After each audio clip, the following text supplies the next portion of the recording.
Bonnie Woodward was a 47-year-old woman from Alton in Illinois.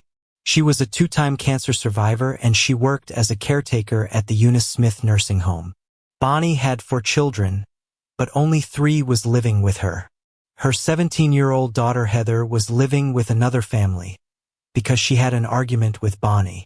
The family she was living with is Roger Carroll, his wife Monica, and their 16-year-old son Nathan Carroll. She knew them through church. Bonnie was last seen on the 25th of June 2010 at work. Her co-workers saw her talking to an unknown man. The next day she did not show up for work.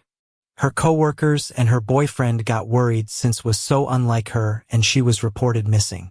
The first thing they looked into was the unknown man Bonnie was seen talking to. They noticed that he resembled Roger Carroll a lot, the man Bonnie's daughter was living with. The police also found his fingerprints on her car. When questioned, Roger told police that he wasn't even in the area on the day she disappeared. Police had no physical evidence that he was involved and had to let him go. There was absolutely no other leads and the case grew cold. That was until March 2020. Nathan Carroll, now 25 years old, wanted to tell police what really happened to Bonnie. He told them that he kept his father's secret for 10 years. But recently his father Roger had begun abusing his mother Monica and he had enough. Nathan testified against his father. This is everything he had to say about what really happened. On the day that Bonnie was last seen, June 25, 2010, Roger and Nathan returned early from their vacation, leaving behind Monica and Heather at Nathan's grandmother's house. Roger drove past the Eunice Smith nursing home and saw Bonnie's car. He then said to Nathan, "Good. She's working today." Later in the afternoon Nathan heard 8 or 9 gunshots in the backyard of their house and he went to check. He saw his father with a handgun and Bonnie laying on the ground wearing scrubbed pants and white sneakers. Roger then ordered Nathan to start a fire. Roger picked up Bonnie with a front loader and dropped her in the fire pit. The two of them kept the fire going for days, till there was only charred bone fragments left. Roger also instructed Nathan to destroy her phone with a hammer and mow over the grass where the fire was. Nathan complied because Roger told him Bonnie was a very bad person and she abused Heather. One of the phrases Roger used was, "She needs to go away and never come back." All this new information led to a search of Roger's property. The police found a spent 9mm shell casing, a matching projectile and matching bone fragments. Roger was found guilty. He will receive his sentencing on April 23, 2020. Could be between 20 to 60 years in prison. Because he used a weapon, he could even face life in prison. Adam Brandich was a 26-year-old father of 2 from Quakertown. He had recently inherited a lot of money when his father passed away. With the money, he bought a house. He lived there with his roommate, Damon Smoot. Adam met Damon only a few months before buying the house. In October 2004, Adam's ex-girlfriend and the mother of his children got worried when he stopped answering her calls. And he was reported missing. One of the strange things was that Adam's roommate Damon was still living in Adam's house all alone and was driving Adam's 1997 Mercury Cougar, which was his most prized possession. Damon told Adam's mother that Adam gave everything to him. Each time the police or someone asked Damon what happened to Adam, he would tell a different story. He said Adam went to Iowa because he was behind with child support. Then he said Adam went to Wisconsin to flee an arrest warrant. The story would change a couple more times after that. Only this year in 2020 did Damon decide he will tell police what happened. On January 9th, he agreed to plead guilty and he told police everything. He told them how he was jealous of Adam and all the possessions he had. On October 4th, 2004, Adam called Damon asking him for supplies. He needed to fix something in the house. Damon told Adam to meet him at his workplace. There, the two of them got into a massive argument. Damon retrieved a baseball bat from his car and hit Adam over the head with it. Damon then placed his fingers over the nose and mouth of Adam until he stopped breathing. Damon showed police where he had buried Adam. Took more than a day to retrieve the remains. Police are sure that if Damon didn't tell them that they were never going to find Adam. Damon was already serving a 10-year sentence for an unrelated crime. He will be eligible for parole when he's 62 years old. Adam's mother, Donna Brandiage, says she knew all along that it was Damon because he was driving Adam's car and living in his house like he owned it, basically living Adam's life. District Attorney Matthew Weintraub had this to say: Adam never had a funeral, never had a grave marker, just a tomb in the rock for 15 years. But I'm pleased to now say he's been returned his family for a proper burial. James Essel was a loving father and husband living in Montgomery County, Virginia Beach. He owned the Sugarloaf Mountain Market convenience store. In March 1992, James' body was found laying behind the counter. He was stabbed 29 times. It was clear that he had fought hard for his life, since the suspect's blood was also found at a crime scene. This was the only lead police had, but DNA was not as advanced as it is nowadays, and they couldn't do much with it. In 2017, police sent the DNA samples they had collected to Parabon Nanolabs. Parabon Nanolabs was able to make two images, one of how the suspect might have looked like in 1992, and what it might look like in the future. In 2017. This unfortunately did not help, and police decided to focus on genetic genealogy to solve this case. They used databases to find family members of the suspect and narrowed it down. In January 2020, they narrowed it down to Hans Hewitt's. On February 10th, police and it matched the blood they found perfectly. 2 days later, they went to arrest him at his house. They found him in his car. He had a gun with him and he waved at the police. When he was told to drop it and he didn't, he was fatally shot. A neighbor of his caught it all on tape. Hans' wife believes her husband is innocent and is now working to clear the deceased husband's name. On the evening of September 20, 2002, a resident of the Hampton Woods apartment complex in Gwinnett County, Georgia, awoke to the sound of someone using a firearm. One of these residents was a woman playing outside with her son when they heard a loud pop. In the parking lot of the complex, a man was just fatally shot in the back of the neck. When the police arrived at the scene, it was already too late. As 30-year-old Weldon Malls, the Gwinnett County Police Department immediately started the investigation. They questioned some of the residents in the complex, his family, and his friends. Anyone with information was asked to come forward, but no one did. The police believe what happened may have been related to a dispute over illegal substances. There were no suspects and no real leads. In 2019, the police decided to look again at the case of Weldon Mills. Maybe something was missed the first time around, or perhaps someone who didn't want to say something at first would speak up now. The police questioned a lot of people that weren't questioned initially. They traveled to many states to interview anyone they believe could know something. And it turns out someone did know something. Thanks to these interviews, the police developed enough probable cause to charge 43-year-old Titus Norwood. It was hard to find Titus at first. The police described it as his transient lifestyle. In March 2020, he was found in Lacey, Washington, and arrested. He will now be extradited to Gwinnett County to face the charges against him. Gwinnett County's Assistant Police Chief J.D. McClure had this to say: the arrest in the case illustrates the successful partnership. To the Gwinnett County Police Cold Case Unit in the District Attorney's Office, we will continue to devote our time and our resources to resolving cold cases. Additionally, we hope this race brings some degree of closure to the family of Mr. Malls. On the evening of June 10, 1978, Fernando Calera's body was found outside a business on Easterlini Street in Phoenix, Arizona. He, along with a woman, was found in a bed of a truck. The woman was assaulted, but she survived. Fernando was badly beaten and succumbed to his injuries. Fernando was just 23 years old. The investigation started immediately, and the Phoenix Police Department used everything they had available to them to try and find the person who did this. They were able to retrieve some fingerprints from the crime scene. The fingerprints were matched with 21-year-old Glenn Edward Williams. Glenn worked and lived in the area. He was taken into custody in January of 1979. Glenn denied any involvement or wrongdoing. The police, on the other hand, believed that they had enough evidence to charge him of the crimes. However, they had to let him go, and her charges were dropped since they didn't have enough evidence. This was unfortunately the only lead they had. Without anything else to go on, the case went cold. In 2019, the Phoenix Police Department decided to take another look at a case of Fernando. They knew that DNA technology has come a long way since 1978 and believed they could perhaps get a case solved now. More items were tested.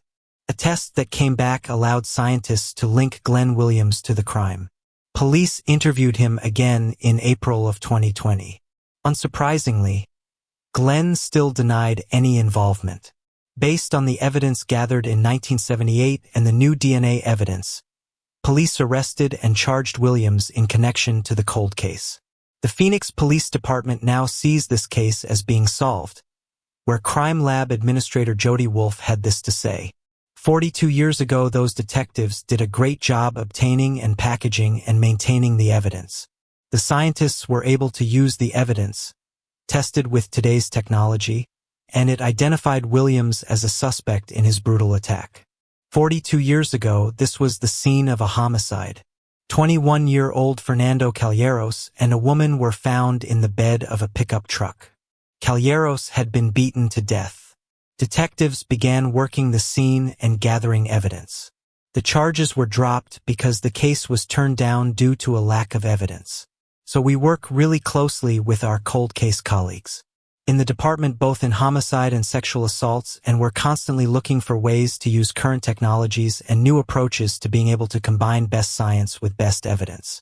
When we talk about our crime lab, it's important to point out that the men and women who work there truly are scientists. 42 years ago, those detectives did a great job of obtaining evidence and packaging it and maintaining it. It's been in the custody of the Phoenix Police Department for 42 years. We have an amazing team. They are incredible professionals, incredible scientists, and that's what we love as science. It's a huge reward and a huge experience for our analysts to be able to participate in these cases. John Anthony Muncy was born December 7, 1967 in Columbus, Ohio. He liked to go by the name Tony. He was a huge fan of AC/DC and Kiss. 15-year-old Tony was last seen in the evening hours on October 15, 1983 at a York Plaza movie theater. His parents weren't expecting him home soon, but after some time they got worried and called the police. The next day his body was accidentally found by a police officer who saw a leg sticking out of a trash can. He was found in South Galena Road, Delaware County, Ohio. He was quickly identified as Tony. It was believed that he passed in Columbus and was then taken to be dumped in Delaware County. Tony was stabbed numerous times in his back. It was noted that there was blood at a crime scene that didn't belong to Tony. The police had nothing else to go on. They stored all their DNA evidence they had, but could do nothing with it at the time. In 2013, the case was reopened. They believed that the technology was now there to solve this case. They sent in all their DNA evidence they had. Unfortunately, when the tests came back, there was not a match. They had their DNA evidence, they just didn't know to who it belonged. In 2018, one of the officers heard about a cold case that was solved in Washington. The police had a DNA evidence, just didn't know who it belonged to. He did some research into the case and found that they contacted Parbon Nanolabs to help solve the case. Officer Rusty Yates then contacted Parbon Nanolabs himself and asked if they would help, and they agreed. After initial tests were done, Parbon Nanolabs said they narrowed the suspect down to a family with 3. This only left a man by the name of Daniel Allen Anderson. Anderson had a very extensive criminal history involving teenage boys. This information helped police determine that Anderson was responsible for what happened to Tony. They couldn't question him since he passed away in 2013. They are, however, certain he is responsible and considers the case solved. Tony's younger brother had this to say: "He'll never go to jail for this crime. But the biggest thing is, we all know he'll never hurt another person again." There are 2 families that were hurt in this, and I hope this is something they can find some closure on themselves as well. Olof Baum was born in January 1927 in Stockholm, Sweden. Olof was an intelligent young boy and he soon learned German and English. In 1945, he joined the army and served for a couple of years. He also visited a lot of other countries. It was during these visits that he started to form strong political opinions. Olof became Prime Minister of Sweden in 1982. He made a lot of enemies because he was very outspoken and his views were far on the left. On February 28, 1986, he and his wife Lisbeth Baum was walking home from the cinema in Stockholm. Olof was then shot in a bag from close range. A second shot grazed Lisbeth's back, who take him to Sebedsberg Hospital, but it was too late. The Spets survived the ordeal, but Olof did not. The street was busy, so one would think someone saw who did it, but it was not the case. No real suspect came forward after talking to the witnesses. During the next few years, there were a few possible suspects had a police looked into, but none of them could be connected to the case. A man named Christer Peterson was convicted for the crime after Lisbeth Palm identified him as the man who took the life of her husband in a police lineup. An appeals court later overturned the conviction, and they had to let him free again. Then on June 10, 2020, Swedish prosecutors stated publicly that they knew who ended the life of Olof Palm. They named him as Stig Engström. Also known as Skandiaman Engström was one of about 20 people who had claimed to witness Olof getting shot. He worked as a graphic designer for Skandia Insurance Company, located near the crime scene. In the initial investigation, Engström told investigators that he actually tried to resuscitate Olof. During the most recent investigation, it was found that he lied, however. It does not necessarily mean anything, but it was noted that Engström had very different political views than Olof. He was later identified as a possible suspect by Swedish writers Lars Larsson and Thomas Peterson. Engström took his own life back in 2000, so it is not really known why Swedish prosecutors now feel so confident it was him. Nevertheless, they have closed the case and consider it to be solved. It took 34 years, 10,000 interviews and 134 confessions before this case was solved. A lot of people are not happy about a conclusion that the Swedish prosecutors made. They do not believe there is enough evidence to be certain Engström is guilty. The investigators made a lot of mistakes during the investigation and the fact that it took 34 years for them to solve. Such a highly publicized case might have influenced their decision.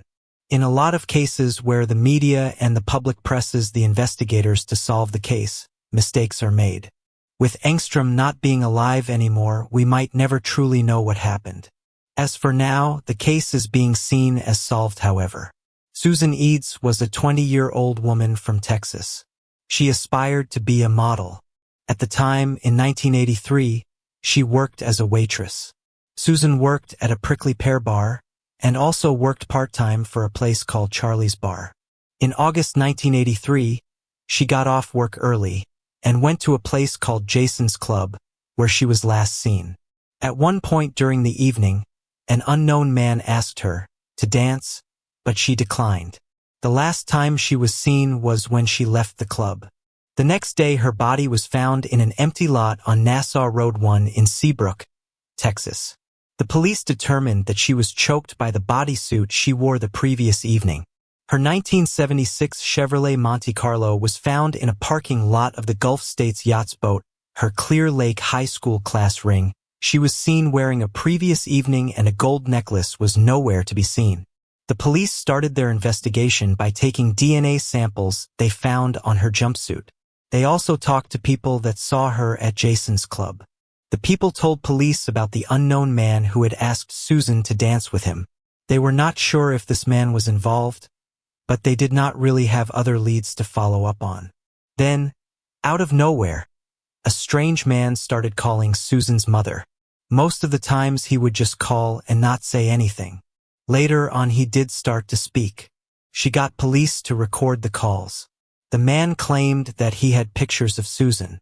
He even offered to show them to her mother. He claimed his name was Paul, and he lived in Houston on Telephone Road. This man always hung up before police could trace the call. He also never followed through with his plans to show the photos. A language expert were used to see if he could find anything of interest. The language expert could determine that his accent is Southern, but that it not really narrowed down at all. It is not known if this man was actually involved, or if he was just someone had read about the case in a local newspaper. After this, the police had nothing else to go on, and the case soon went cold. In 2017, investigators looked into the case once more. They came across a man by the name of Anthony Shore. He lived in the area where Susan was found, back in 1983. In 2017, when investigators took a closer look, he was in prison. Anthony had a long list of victims whose lives he took in a similar fashion to how Susan lost her life.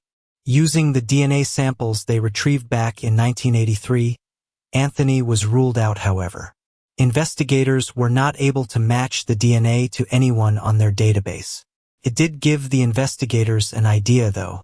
They decided to contact the FBI and genealogists. The next few months were spent comparing the DNA sample to online ancestry profiles. Finally, a match came back to a distant relative of the suspect. The relative was a young child at the time of the crime. The relative was very helpful, and after some more testing, the investigators believed they had their man, Arthur Ray Davis. He was the local boat captain.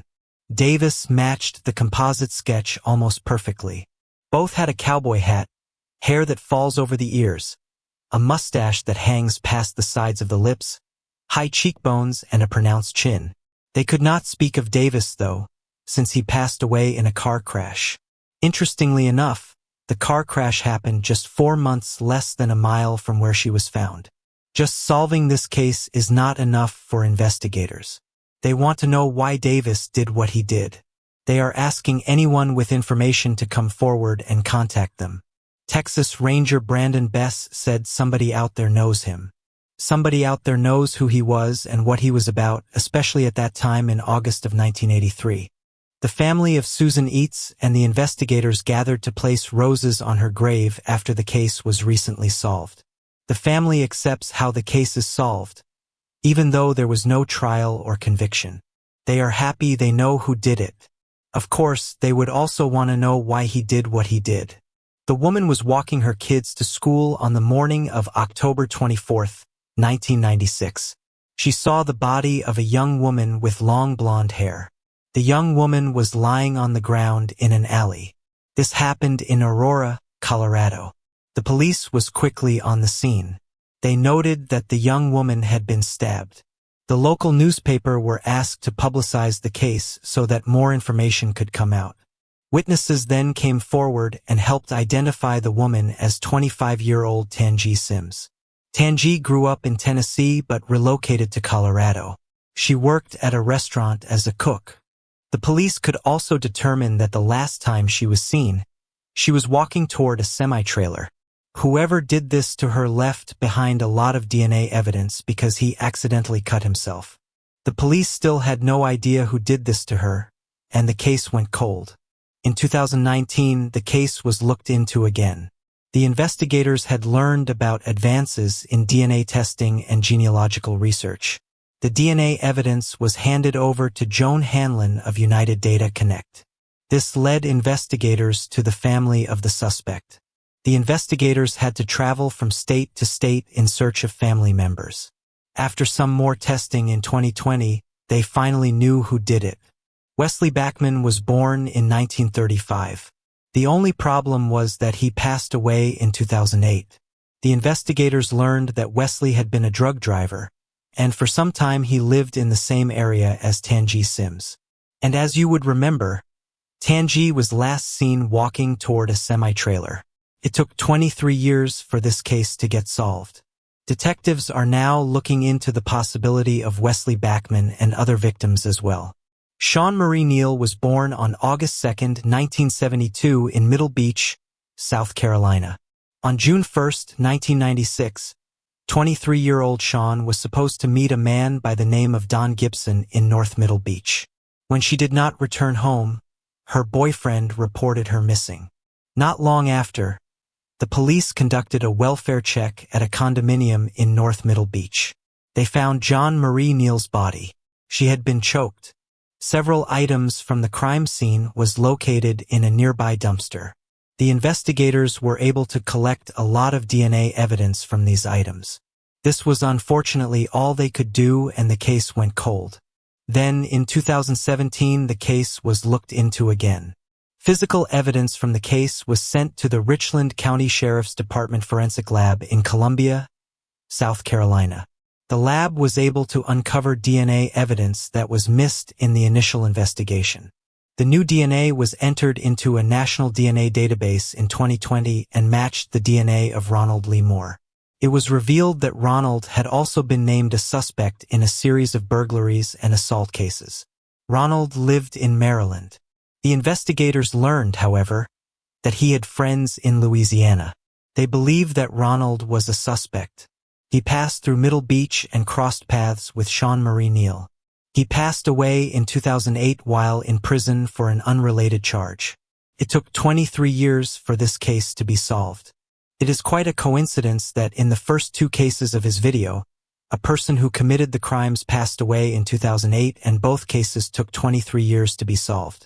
Carolyn Cox Rose was a prominent Pensacola real estate agent in 1978. Carolyn was the vice president of the Better Homes Incorporated. On the morning of April 7, 1978, just after 8 a.m., she left her office. She told her assistant that she had an appointment with a potential buyer at a $65,000 house. By 2 p.m., Carolyn still hadn't returned, and her coworkers got worried. So they drove to the house to see if anything was wrong. They discovered her 1977 Chevrolet Caprice Classic parked outside the house. When they went inside the house, they made another discovery. In one of the bedrooms was Carolyn's body. She had been choked. It shocked the whole community. All of the other estate agents realized how easily it could have been one of them. Quickly banded together to offer a $5,000 reward for any information that might lead to an arrest. The investigators were not sure if the crime happened on the spur of the moment or if it had been premeditated. They had no idea who the client was, and Carolyn took to the house. All they had was DNA evidence they collected from the crime scene. Back in the late 1970s, there was very little evidence they could do with the DNA. This meant that the case sadly went cold. Some good did come from the crime, however. A local inventor, Dylan Vickery, began converting electronic garage door openers into devices designed especially for real estate agents in danger that could blare loud sirens at a push of a button. The Escambia County Sheriff's Office launched an investigation into a man from New York. The man had been in the greater Pensacola area, looking to buy at the time Carradine's life was taken. There was, however, not enough evidence to make an arrest, and the man was cleared as a suspect. Then recently, an investigator by the name of Kevin Coxwell asked the Florida Department of Law Enforcement and Parabon Nanolabs to help solve the case. Thanks to advances in DNA technology, the DNA evidence they collected back in 1978 could now be used. It was matched to Julius William Hill Jr. This was announced in June 2020. He passed away in 2007 while in federal prison for an unrelated crime. It took 42 years for this case to be solved. Carolyn's family members just wish this news could have come a bit earlier. Her son, who was 24 years old when she lost her life, when he heard the news, he passed away this year from the virus, just a few months before learning who took his mom's life. Vanessa Smallwood was a 46-year-old woman from Burlington County, New Jersey. Vanessa worked for a contractor at Philadelphia International Airport, but she was out on disability. She had 3 adult sons and struggled with mental health issues. On January 27, 2014, Vanessa and her husband went to a dry cleaning business on Haddonfield Road in Cherry Hill. Her husband went into the dry cleaners while she waited inside their car. The car is a 2005 Chrysler minivan. When her husband came outside, there was no sign of his wife or the car. Later that day, there was a ping from Vanessa's cell phone on Broad Street in Clayton, Gloucester. The police did not suspect any foul play and believed she ran away. There was no activity on her credit or debit cards. In 2020, divers with Walker Diving Underwater Construction were doing an inspection in the Salem River to check for obstructions in the water that would interfere with shipping when they discovered the vehicle. The vehicle was a Chrysler. Inside the car, the divers noted there was a female body. DNA testing was done, and it was confirmed that the body belonged to Vanessa Smallwood. It is not known how Vanessa ended up in the water. Her family can now at least give her a proper burial. Esther Lucille Westenbarger lived in Vastoria, Ohio for most of her life. She attended Vastoria High School and worked for Finley Industries, an automobile parts manufacturer, for nearly 20 years. In 2009, Esther accepted a buyout from her employer and decided to move to Kokomo, Indiana, to be closer to her mom and siblings. 51-year-old Esther used her money she got from the buyout to get her own place. One evening, she went out with new friends of hers to go bar hopping. She parked her Cadillac outside a bar. Esther was last seen walking on foot, presumably to go get her car. That was the last time she or her car was seen. After Esther missed the surprise party she planned for her mom, the family got worried, and she was reported missing. November 13, 2009. The new friends of hers were all questioned, but no new information came to light. There was a man who raised suspicion. He lived close to Esther and was in and out of prison frequently. There was, however, nothing linking him to her disappearance, and he was let go. The police was not only looking for Esther but also her car. She drove a Cadillac, the customized Ohio license plate reading MS Esther. Sadly, the police could not find her or her car, and the case went cold. Then, on June 17, 2020, Howard County 911 Dispatch Center received a call regarding a car that was found in a pond. A dive team was then used to retrieve the car. They noted that it was a Cadillac and that the female body was inside. When they saw the license plate, they already knew it was Esther. Nevertheless, DNA testing was done, and it was confirmed that it was Esther Lucille Westenbarger. The leading theory is that because she had too much to drink, she accidentally drove into the pond. The police have said that foul play is not suspected. Her daughter Matilda Root had this to say: "For me, the past 10 years have been miserable. I can't answer it any other way. We go on with everyday life, but you never stop thinking about her and wondering. It's the questions, the why, what, how, and when. The questions constantly keep running through your head. Well, I now know the where and how, and so hopefully that will help me finish this process of healing." A young woman's body was found in a field in Dixie, Georgia in 1981. She was strangled. The police tried to identify her, but they could not. She then became known as the Brooks County Jane Doe. Her remains were displayed in a local funeral home in the hope that someone could identify her, but sadly no one did. Not long after, a man by the name of George Newsom came to the Brooks County Police Department's detention. He worked at a traveling fair. Inside the motorhome he owned, the police found the rope had been used to strangle the woman. George Newsom escaped custody from the Brooks County Jail and went on a run until January 1983, when he was arrested in Alabama. After he was arrested again, he confessed to the crime and he pleaded guilty at the trial. He was sentenced to life in prison. In 1988, he passed away without ever revealing the identity of the victim. Then, exactly 37 years after the woman's body was found, a post about her was put on Facebook. A woman by the name of Kayla Bishop saw the post and told investigators her childhood friend, known to her as Cheryl Hammock, had gone missing in 1981 after traveling with a fair. She saw the sketch of the Brooks County Jane Doe and felt it looked similar to her friend Cheryl Hammock. Investigators then contacted Hammock's surviving family members. DNA was taken from her biological mom. It was then confirmed in 2020 that the Brooks County Jane Doe is indeed Cheryl Hammock. The identification has brought a degree of closure to Hammock's family. Did what he did. When he confessed to the police, he told them that he employed Cheryl at a traveling fair. They had an argument and he decided to take her life. Karen Lee Spencer was a 12-year-old girl from Virginia. She was last seen alive on November 29, 1972. Karen told her family members that she was going to a friend's house to borrow a book. When she did not return home, she was reported missing. When a couple days later her body was found in the woods, in an area known as Fivers Field. Her site is now the Huntington Metro Station. Lots of neighbor kids would gather there. Karen passed away due to massive blows to her upper body. The Fairfax Police Department looked into 16-year-old James Jimmy Edwards. Some of Karen's friends told police had they believed James was her boyfriend, and if someone knew anything, it would be him. The police questioned him, but he denied having any involvement. No links connecting him to the crime could be established, and he was let go. He passed away on August 23, 1997. There was not much else to go on, and the case went cold. It would remain that way until 2018. Two acquaintances of James Jimmy Edwards told investigators that in the 1990s James told them that he took the life of a girl when he was a teenager, and he buried her in a field. Over the following 18 months, investigators received more information that incriminated Edwards.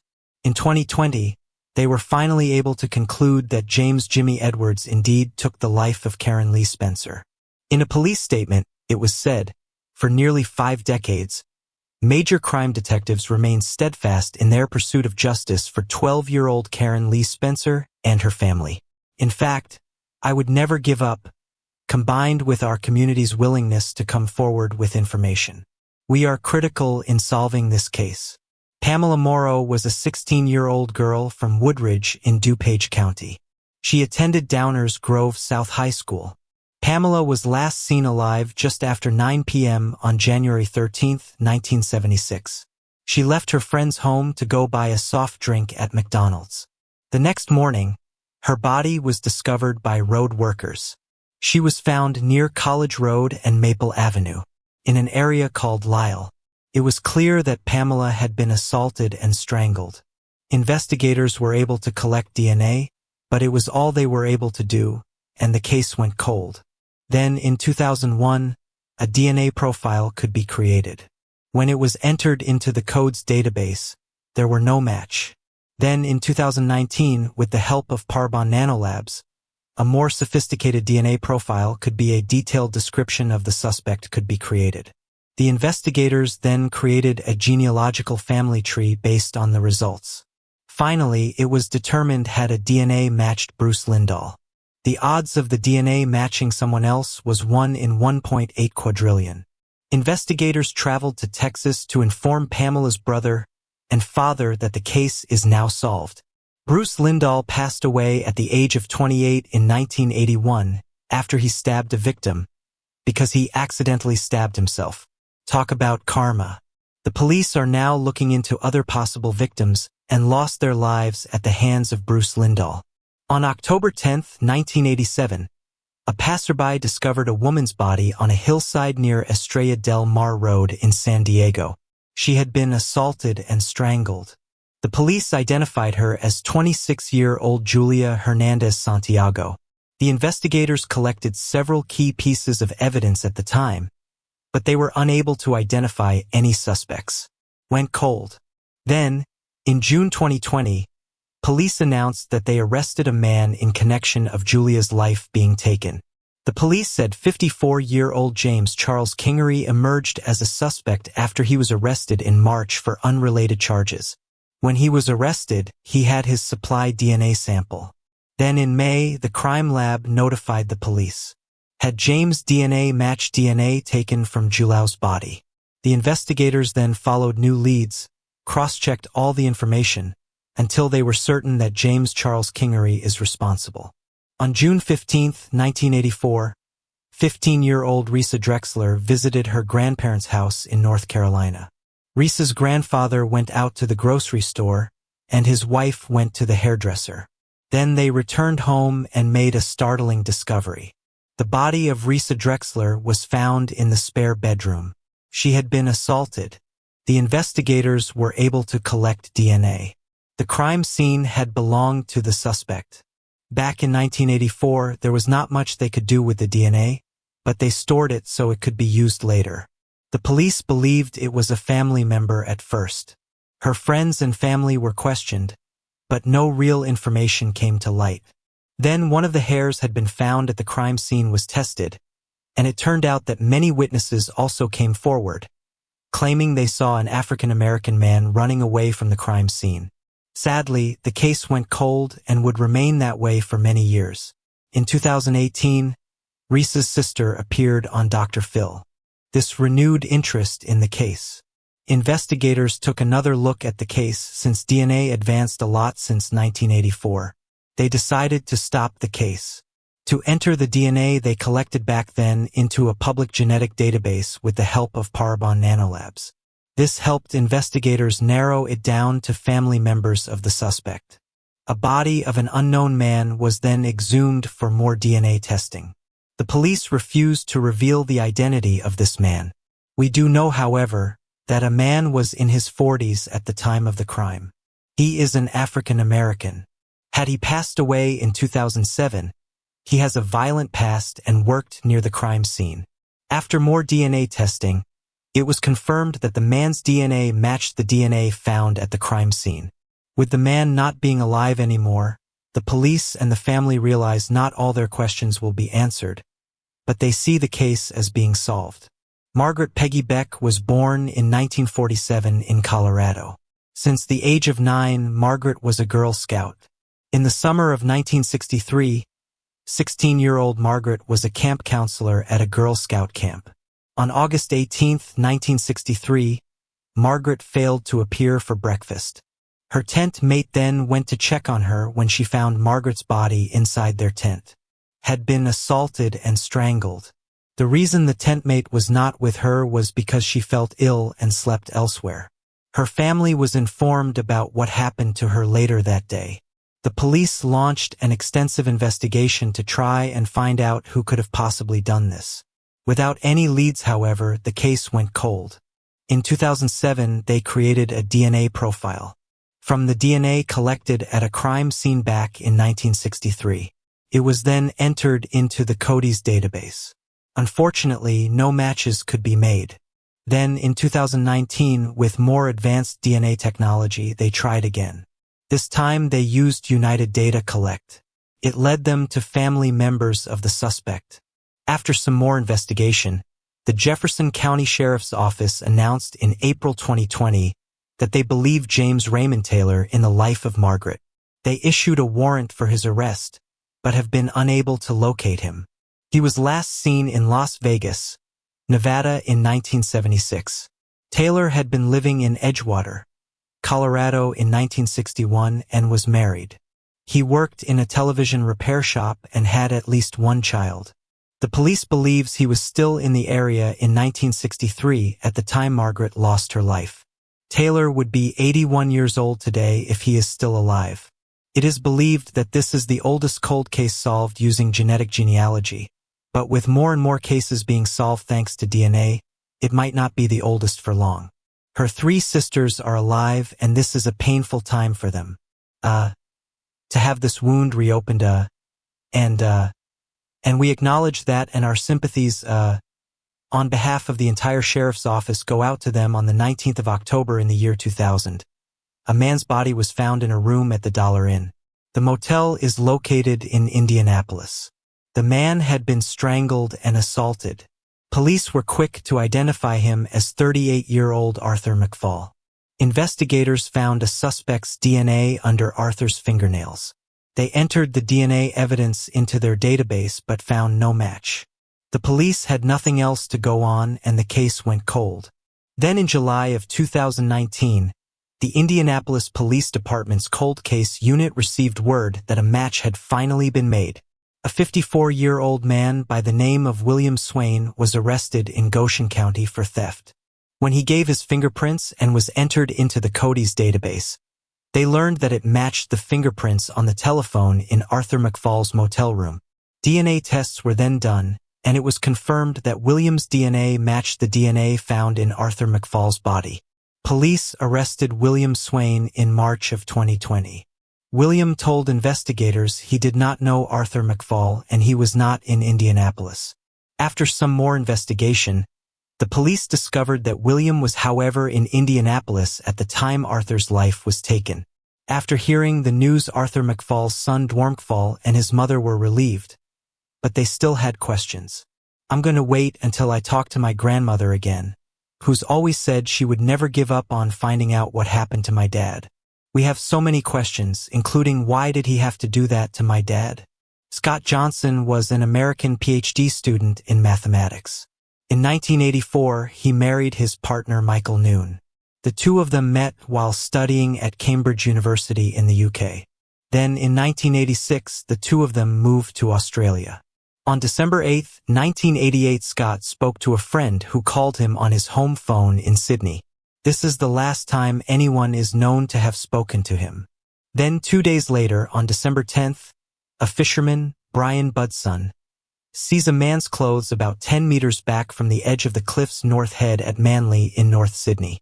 Then a man's body is discovered at the bottom of the cliffs. He was identified as 27-year-old Scott Johnson. A fall from a cliff. Detective Doreen Crushank concluded that Scott had jumped voluntarily. The family did not agree with this conclusion, especially Scott's brother Steve. He tried again and again throughout the years to get the police to reinvestigate. Steve argued that there were a lot of gay hate crimes taking place in the area, and that Scott had a lot to live for. The police, on the other hand, felt that there were no way to prove whether Scott jumped or if he was pushed. The biggest reason the police refused to look into the case again, however, was because Scott had previously told his partner that he wanted to jump off the Golden Gate Bridge. Finally, on December 10, 2018, the police decided to look into the case once more. By this time, they felt that Scott was pushed, and no longer believed had he jumped voluntarily. Over the years, they saw how many gay hate crimes there were in the area, and that others have been pushed off the cliff. On December 9, 2018, the New South Wales Police announced a $1 million reward for any information that leads to an arrest or conviction of Scott Johnson's attackers. Then, on May 12, 2020, the police finally arrested a man in connection with what happened back in 1988, 49-year-old Scott White. The police looked into Scott White after a witness came forward. After some more investigation, the police felt they had enough evidence that Scott White is responsible for what happened to Scott Johnson. In 1965, 5-year-old Jerry Barnett was left with a babysitter by his mom, Anna Marie Barnett, in Kentucky. Anna Marie was just a teenager, and she struggled to take care of Jerry. While she worked, family members would usually look after him, but they were all busy. That is why she had to get a babysitter, someone she didn't know at all. There was no sign of her son Jerry or the babysitter. Little did she know, the babysitter took Jerry with her to Delaware. In Delaware, the babysitter abandoned him. The state then became responsible for Jerry. They had no idea who he was or where his family was. He was given the last name Thomas, assigned an approximate birth date, and placed into the foster care system. Got little help in finding her missing son. She believed it is because she was a teen mom and because she is black. During the years, Jerry married and had children of his own. His son, Damon Parker, found a story interesting of how his dad didn't know his real family. The son then went for a DNA test from a genealogy website in 2016 and learned they had family in Kentucky. His DNA was matched to a cousin of his by the name of Will Barnett. After some help, he learned that his dad is the son of Anna Marie Barnett. Finally, this year, after 55 years, Anna Marie and Jerry Barnett reunited in Radcliffe, Kentucky. Outside the house, Jerry was met by a lot of family members he did not even know he had. Anna Marie's overjoyed, having her son in her life again. She knew it was him the moment she saw him. They are now making up for last time. Anita Bitteau was born on March 9, 1942 in Augusta, Maine. In 1967, she moved to Southern California to make it into Hollywood. Every day her parents received letters written by Anita. When the letters stopped, her family got worried and hired a private investigator, but he was unable to find her. Little did they know that Anita had passed away. On March 14, 1968. This was just 5 days after her 26th birthday. Her body was found in a field in California by 3 young boys. She had been assaulted. It was believed that her body was transported to the field. The police had no idea who she was or who ended her life. She was buried in an unmarked grave. A composite sketch was made, hoping that someone would identify her. But no one did. There were no leads, and the case went cold for many years. Colleen Fitzpatrick from the DNA Doe Project was asked to help track down the victims' family members using DNA. Within a week, she found a family member living in Maine. This relative then told the story. Our cousin Anita Pito hasn't been seen in years. After more DNA testing, it was confirmed that the unidentified woman was indeed Anita Pito. The DNA Doe Project was not done there. They used DNA found on her clothing and matched it to Johnny Cresco. He passed away in 2015 at the age of 71. Not an awful lot is known about him, other than he was in the Army, and was arrested in Orange County back in 1971. He was arrested in 1971 because he assaulted a woman.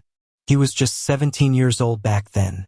Thereafter, Johnny joined the Army as a paratrooper. He was discharged, however, for having anger issues.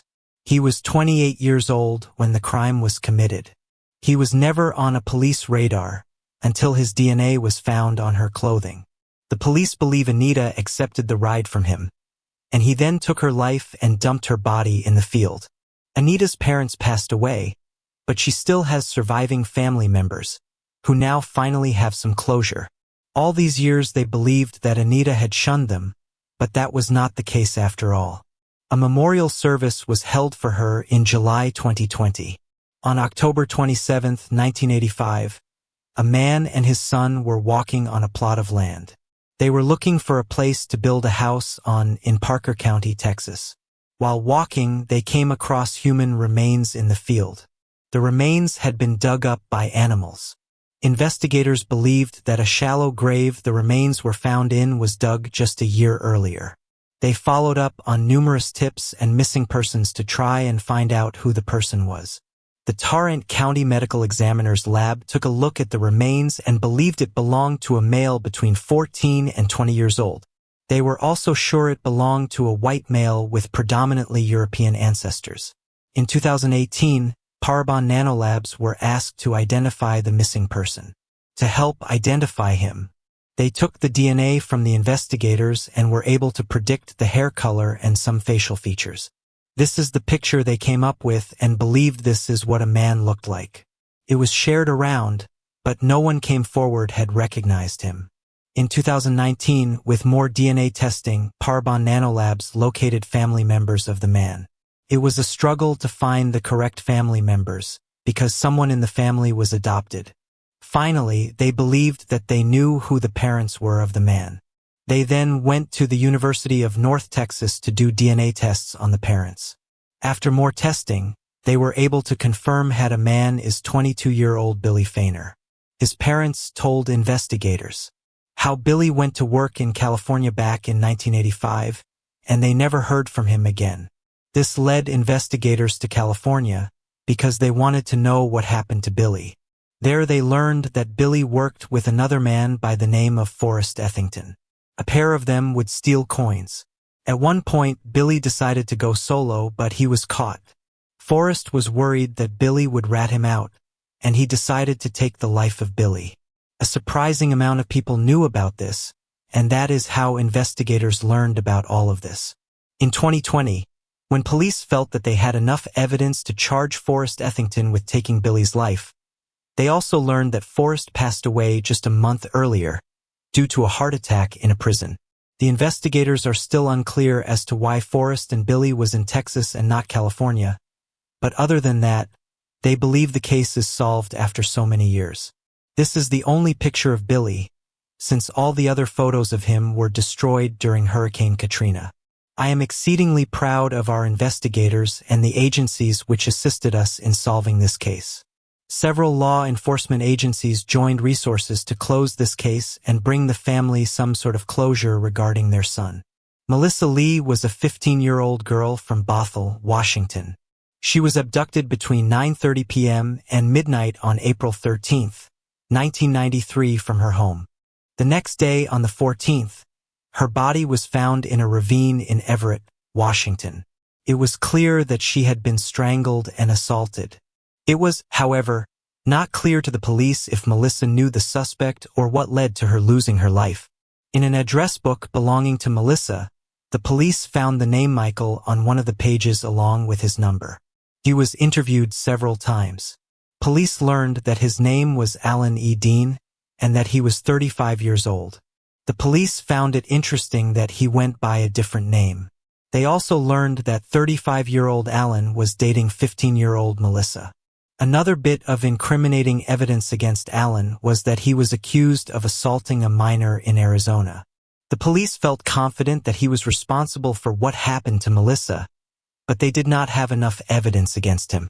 They pursued several leads and interviewed dozens of people, but unfortunately, the case went cold. Then, in 2020, the Snohomish County Sheriff's Office decided to ask Parabon Nanolabs, a genealogy company, for help. Parabon Nanolabs performed a genetic genealogy analysis on evidence found at the crime scene. One of these items was a discarded cigarette. This led them to several of the suspect's family members. Finally, Washington State Patrol Crime Lab could confirm that the DNA at the crime scene matched the DNA of now 62-year-old Alan E. Dean. In July 2020, he was arrested without incident at his home. Adam Fortney, a Snohomish County sheriff, had this to say. The arrest yesterday shows how our detectives' determination, combined with new advancements in DNA technology, continues to get us one step closer to justice for victims and their families, even decades later. Investigators said the case is still under investigation, and they asked that if anyone had information about Dean's activities around 1993, to come forward. Investigators said the suspect used a fake name of Mike or Michael. Alan E. Dean remains in the Snohomish County Jail with bail set at $2 million.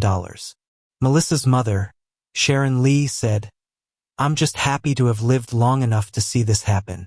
I hope he rots in hell." As mother feels she finally has answers. "I'm just happy I got to live long enough to see this happen. I hope he brought some hell." The woman was walking her kids to school on the morning of October 24, 1996. She saw the body of a young woman with long blonde hair. The young woman was lying on the ground in an alley. This happened in Aurora, Colorado. The police was quickly on the scene. They noted that the young woman had been stabbed. The local newspaper were asked to publicize the case so that more information could come out.